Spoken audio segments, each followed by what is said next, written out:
আসসালামু আলাইকুম। আজকে আপনাদের সাথে ওমানিদের একটা নতুন রান্না শেয়ার করব। তো এর আগে আমি কখনো এই রান্নাটা আমার চ্যানেলে শেয়ার করি নাই। তো আজকে আমি প্রথম শেয়ার করব। আশা করি ফুল ভিডিওটা দেখবেন। তো এখানে আমি মুরগির মাংস রান্না করতেছি সবজি দিয়া সালোনা। তো আমি দুপুরের আর রাতের জন্য একবার রান্না করতেছি। ৩টা মুরগি আমি সকালে বাইর করে রাইখা গেছিলাম। তো এগুলো সব কিছু রেডি কইরা ওগুলার শেয়ার ভিডিও করি নাই। কারণ অনেক বেশি সময় লাগবো, এইজন্য আর করি নাই। তো রান্না বসাইয়ে দিলাম। তো এখন আমি এগুলা রান্না করে নিবো সালোনা। অর্ধেক রাখবো দুপুরের জন্য আর অর্ধেক রাতের জন্য।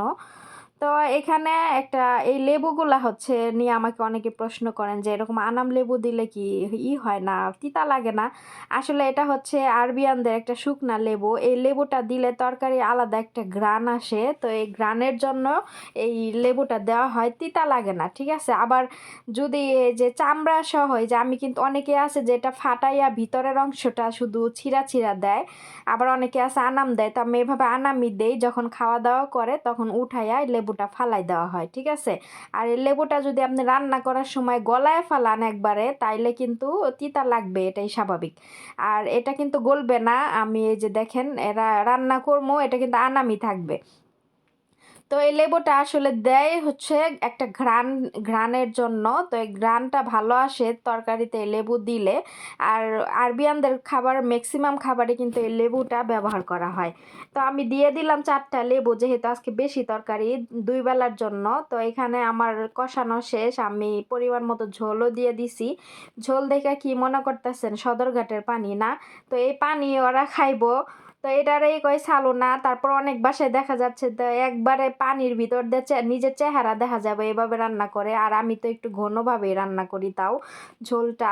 আর ঝোলটা আমি আজকে অনেক বেশি দিছি, কারণ যেহেতু সকাল বিকালে রান্না। তো যাই হোক, দুপুরে রান্না বান্না শেষ করে খাওয়া দাওয়া করে ঘুম দিয়েছিলাম। ঘুম থেকে উঠে বিকালবেলা আগে আমি এই সালোনাটা হচ্ছে রেডি করতেছি, কারণ এটা ফ্রিজে রাখতে পারি নাই, বাহিরে রাখছিলাম, যদি নষ্ট হয়ে যায়, জন্য আগে গরম করলাম। তো এই দেখেন, এটা হচ্ছে ওমানি খোবেজ বলে।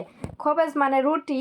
তো ওমানি রুটি, এটা অনেক পাতলা পাতলা রুটি। তো এই রুটিগুলো আমি ছিঁড়া ছিঁড়া এই তরকারির ভিতরে দিয়া তারপরে হচ্ছে আমি একটা রান্না করব, সেটা আপনারা অবশ্যই দেখেন কিভাবে রান্না করি। এটার নাম হচ্ছে ফাত্তা বলে। তো এটা আমার ম্যাডাম অনেক বেশি পছন্দ করে, রমজান মাসে এটা অনেক বেশি খাওয়া হয়। আর ইদানিং আমার ম্যাডাম 2 দিন পর পরই মনে করেন যে এটা খাইতে চায়। তো এর আগে একদিন বানাইছিলাম, ওই দিন আর শেয়ার করতে ভুলে গেছি, মনে নাই। তো আজকে ভাবলাম যে আপনাদের সাথে এই রান্নাটা শেয়ার করি। তো এই রুটিগুলা দেখেন, এই রুটিগুলা বাহির থেকে কিনা নিয়ে আসছে। অনেকে এই রুটি বাসায় বানায়, কিন্তু আমি এটা পারি না, আর আমার বাসায় বানাইতে দেয় না। এগুলো বানানো অনেক কষ্ট আছে। তো এই যে এইভাবে ছিঁড়া ছিঁড়া একদম ছোট ছোট কইরা কাটতে হবে, করতে হবে, মানে ছোট ছোট করতে হবে। তো আমি ওই তরকারি থেকে মুরগির মাংসর পিসগুলো আমি উঠাই রাখছি, আর লেবুগুলাও দেখেন সাইডে উঠাই রাখছি। এখন আমি হচ্ছে ওই তরকারির মধ্যে ওই ছিঁড়া রুটিগুলা, আমার রুটি আমি 1 প্যাকেট পুরাটাই ছিঁড়ছি, ছিঁড়া হচ্ছে তরকারির মধ্যে এখন দিমু, দিয়া তারপরে এটাকে মনে করেন যে মানে জাউ ভাত যেমনে জাউ হয় না, ওই রকম করতে হবে। দেখেন আরবিরা কি খায়, কি দিয়া কি খায়, এগুলো আপনারা আমাগো বাংলাদেশের মানুষ জীবনও খাইবো? এগুলা জীবনেও খাইবো না, ঠিক আছে? আর ওরা এগুলা আর এত বেশি পছন্দ করে, মনে করেন যে কোনো অনুষ্ঠানেও এই ধরনের খাবার ওরা খায়। তো মনে করেন যে কেমন পছন্দ করে, আমরা হয়তো বা এগুলা খাইতে পারবো না। তারপরে এখানে খেতে খেতে শিখে গেছি, মানে অতটাও খারাপ লাগে না, ভালোই লাগে। তো খাইতে খাইতে শিখা গেছি, এখন খাই হচ্ছে মনে চাইলে খাই, নাইলে খাই না আর কি।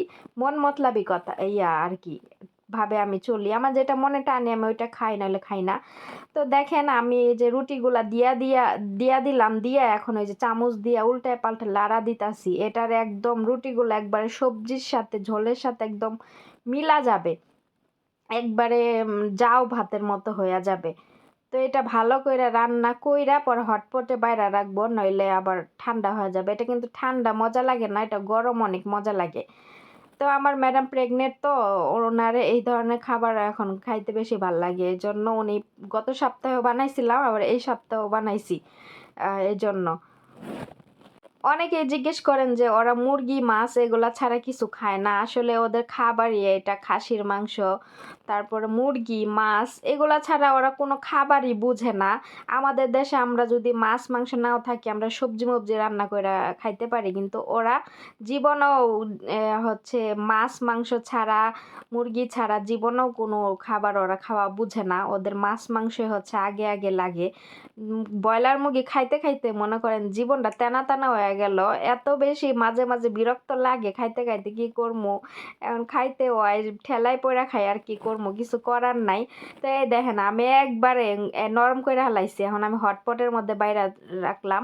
এটা আবার বেশি শক্ত শক্ত হইলে মনে করেন ভাল লাগে না, একটু এরকমই ভাল লাগে।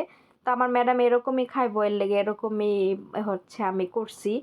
তো সবগুলা হটপটে বাইরা তারপর উপরে আবার ওই যে মাংসের পিসগুলা সাজাবো। অনেকে কিন্তু এটারে মুরগির মাংস সহ একবারে এই যে রুটির মতো গলায় ফেলায় মুরগির মাংস, তারপরে এই রুটি এগুলা দিয়ে একবার মিলায়া তারপরে এই করে, এতে করে মাংসটা গইলা জায়গা প্রতিটা এই রুটির সাথে, ওইটা কিন্তু খাইতে মজা লাগে। তো আমি হচ্ছে গলায় ফেলাই নাই, মাংসটা উঠায় রাখছি কারণ আমার ম্যাডাম এভাবে খাইতে পছন্দ করে, এই জন্য আমি এভাবে রাখছি। তো মুরগির মাংসের পিসগুলো আমি হচ্ছে সাজাই দিলাম, এখানে 1.5টা মুরগি আছে। তো ম্যাডামের হাজবেন্ড খাইবো না, শুধু আমরাই খামু। তো তারপরে এই জন্য কম করে বানাইছি, ওনার হাজবেন্ড খাইলে হয়তো বা আরো রুটি আরেক প্যাকেট থেকে দিতাম অর্ধেক, কারণ এই জন্য উনি যেহেতু খাবে না সেহেতু আমরা হচ্ছে করছি, আমরাই আমাদের জন্য অল্প বানাইছি। আর এইখানে আমার সারাদিন কাজকর্ম শেষ করে রাতের বেলা রুমে এসে আমি গোসল করছি, আজকে আমি চুলে শ্যাম্পু করছি, চুলে একটা হেয়ার প্যাক দিয়েছিলাম, দেওয়ার পরে চুলে আজকে শ্যাম্পু করছি। তো সারাদিন বোবার মতো কাজ করি, তারপরে রাতের বেলা হচ্ছে রুমে আইসা মোবাইল টিপি, মোবাইল ছাড়া আমাদের কোনো সম্বল নাই বুঝছেন, মোবাইল হচ্ছে ছাড়া তা না থাকলে যে কি করতাম আল্লাহ জানে। তো এটাই হচ্ছে আমাদের সম্বল। আর এখন তো আপনাদের সাথে হচ্ছে ভিডিও বানাই শেয়ার করি, তো আপনাদের সাথে ভিডিওতে অনেক ধরনের কথা বলা হয়, নইলে কিন্তু একবারে বোবার মতোই থাকা হয়। তো এখন ভিডিও বানাই কথা বলে আপনাদের সাথে, এগুলো আসলে অনেক ভালো লাগে, এনজয় করি। তো এখন আমি দিনের বেলা যে গোসল করি না কেন জানেন, যারা বিদেশে থাকেন এরাই কিন্তু বুঝবেন যে দিনে কেন গোসল করি না। এত পরিমাণে ট্যাঙ্কির পানি গরম হয়ে থাকে, ওই পানি আপনি হাত ধুইতে গেলে আপনার হাত পুড়া যাবে এরকম অবস্থা। এটা বাংলাদেশের মানুষ বুঝবেন না, বাংলাদেশে যারা আছেন এরা হয়তো বুঝবেন না, কিন্তু যারা বিদেশে থাকেন এরাই বুঝবেন যে এই দেশের পানি কেমন গরম হয়ে থাকে রোদে এই জন্য দিনে গোসল করা হয় না, রাতের বেলা কাজ শেষ করে রুমে এসে গোসল করি। আর ওই পিছনে দেখেন আমার কম্বল দেখতে পারতেছেন, ওখানে 2 সেট হচ্ছে আমার ব্যবহার করি আমি এখানে, আর একটা হচ্ছে কালো পলিথিন দিয়ে বাঁধা। এটা আমি বাংলাদেশের জন্য আমি কিনছিলাম আরও আগে, পরে যখন দেশে গেছি তখন জিনিসপত্র বেশি ছিল এই জন্য আর নেওয়া হয় না, রেখে গেছিলাম। তো এবার তো যাওয়ার সময় নিয়ে যাবো ইনশাল্লাহ। তো এবার গেলে বাংলাদেশে গেলে জানি না কি করব, একবারে হয়তো চলে যাব, আসবো না না আসবো না আমি এখনো জানি না।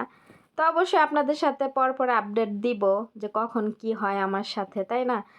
তো আশা করি যদি ভালো লাগে তো আপনারা আমার সাথেই থাকবেন আর চ্যানেলটা সাবস্ক্রাইব করে দিবেন, তাহলে নিয়মিত আমার আপডেটগুলো পেয়ে যাবেন। আর হচ্ছে আরব কান্ট্রি সম্বন্ধে আরও অনেক কিছু জানতে পারবেন। তারপরে আজকের ভিডিও এখানেই রেখে দিচ্ছি, সবাই ভালো থাকবেন, আল্লাহ হাফিজ।